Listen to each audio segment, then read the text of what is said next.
First of all, I want to thank everybody for being here. Obviously, tonight didn't go the way we wanted it to, but I really do want to take a moment as I'm sitting here looking at Noah and Riley just talk about how special this team was. You know, all year this team bought in and lived Redline. That started last January. You know, really at a time when no one gave us a chance. And I think it's worth noting that Team 122 here at the University of Arizona, you know, is one of 8 teams in the history of our program to win 9 games. So to me, that is incredibly impressive from a team that was picked to be dead last in the Big 12. I think it's also important that I let everybody know that 3 weeks ago we had some of our players tell us that they were not going to play in the football game. And those are family decisions, and we respect that.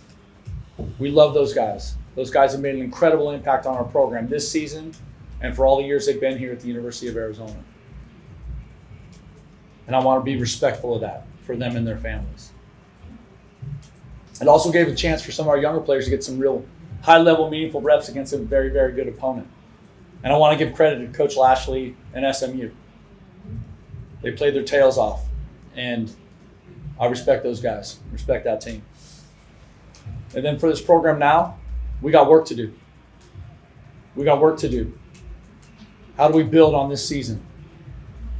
We're going to dive into the transfer portal. We're going to attack recruiting. We're going to attack developing this next group, Team 123. With the great players that we have coming back, the young players that we're in the process of developing, and the exciting players that we're going to add over the next month. And then last, I just want to say thank you to our fans. What a great crowd. We had a great reception. We're leaving the hotel today. It was a really, really special moment for our players. Kind of a Wildcat walk here in San Diego, if you will. And so I just want to say thank you to everybody that supported our football team throughout the season, and especially everybody that made the journey here to San Diego for the Holiday Bowl. I love this football team. These young men are incredibly special to me. I love our coaching staff. I'm appreciative of everybody that's helped us build this program, from our president to our athletics director to the coaches and our support staff and to the players that play in all the games. We have a really special group of people here, and I love where we're headed. Bear down. Okay, guys, we're going to open to questions. Raise your hand. Paul, give the first guy right there. Go ahead, a couple questions. Tell them who you're with, please, and then ask the question. Jason Shear, Wildcat Authority. You guys were able to catch up there at the end for a few times earlier in the game. You went for 2. Just looking back on it, kind of take us through those decisions, and if you would have done the same thing over again. Yes, I would have done the same thing.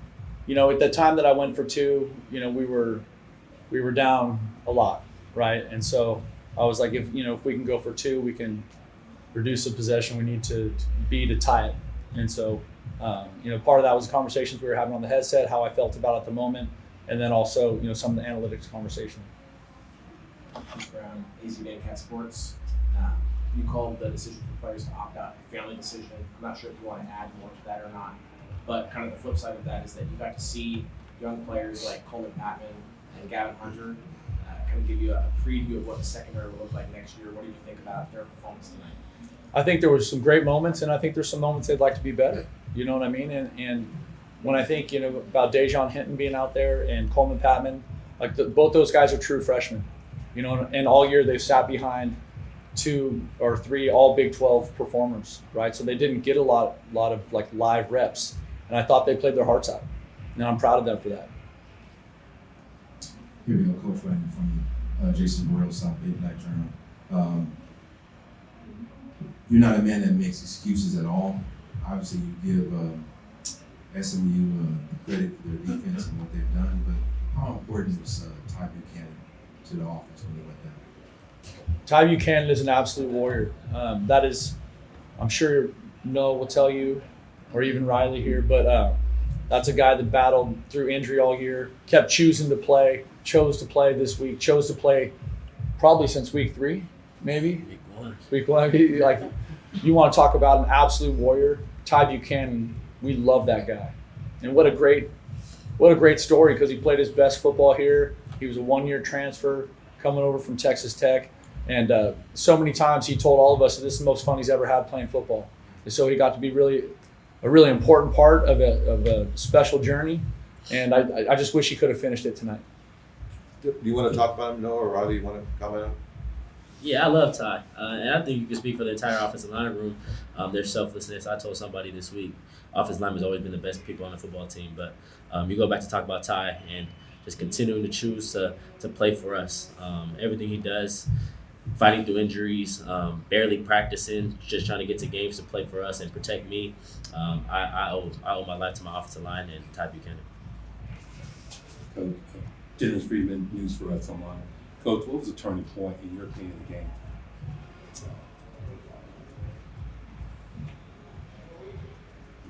Shit, that's a tough question. I mean, I would say the turning point in my mind was us coming out of half.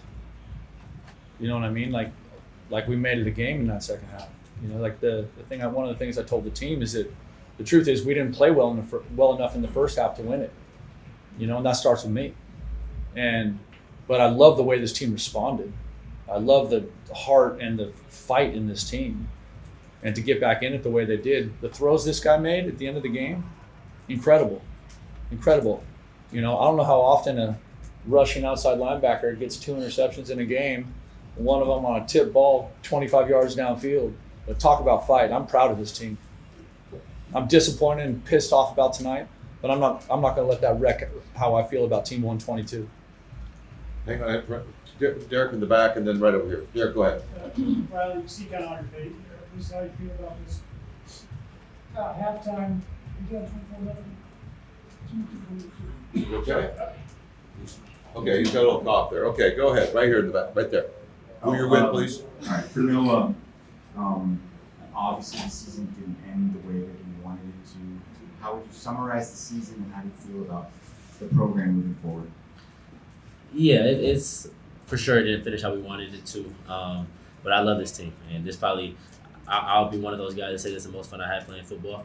And it's because of the coaches, because of Coach Brandon, because of Coach Deggy, and the players. And at the end of the day, when you're down 24-0, the only thing that gets you through the game and the only thing that gives you a chance to come back is the love you have for each other and the belief.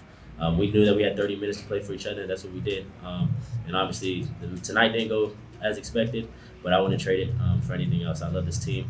I love this coaches, and I best believe when we get back in 2 weeks, Team 123 is going to get to work to bring home a Big 12 title.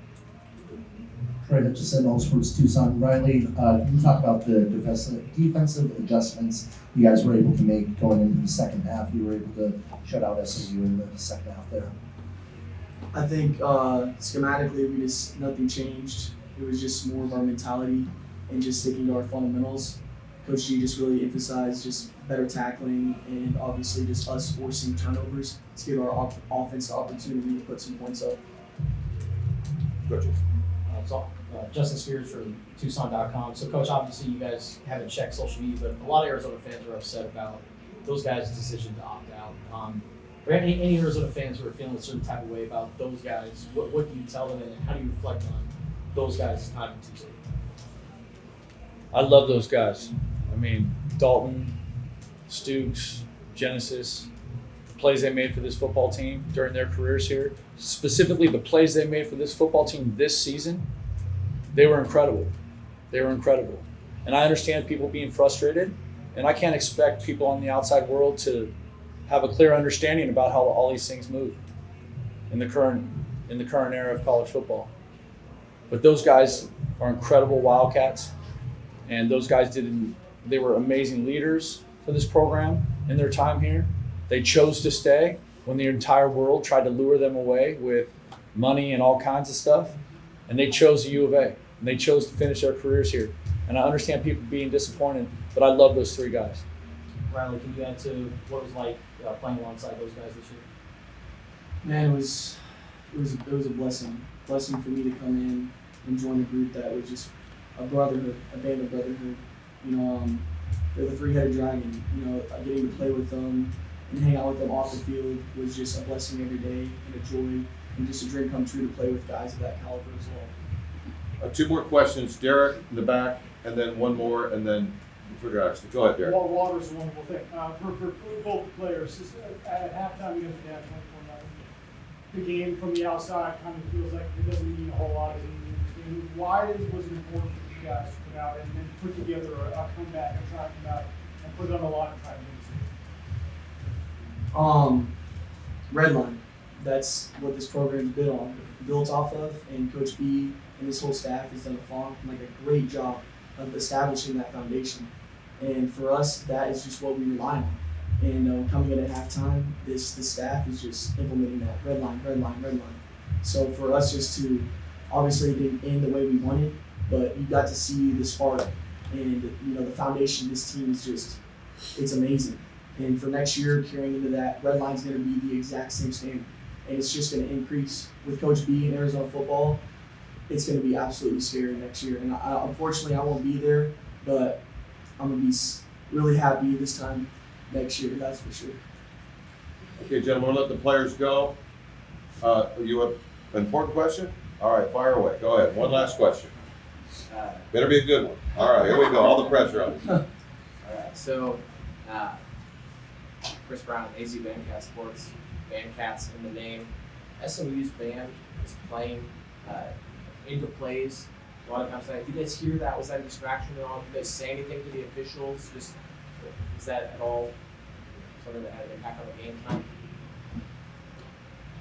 I didn't hear it. Okay. Yeah, so it's on us. I didn't either, and so we're so locked into those moments. What's happening in the field, the play call, the adjustment, working with the players. Yeah. One more. Okay, one more. This one's for Noah. So people were watching the game and they kind of freaked out against the Fox broadcast and what it meant to coming back to Arizona next year. I was wondering if you could comment on that or whatever, how you would respond to that. Yeah, we got unfinished business, so I'm coming back. We'll end it with that. How's that? Thank you very much. Bear Thank you down. very much. Thank you.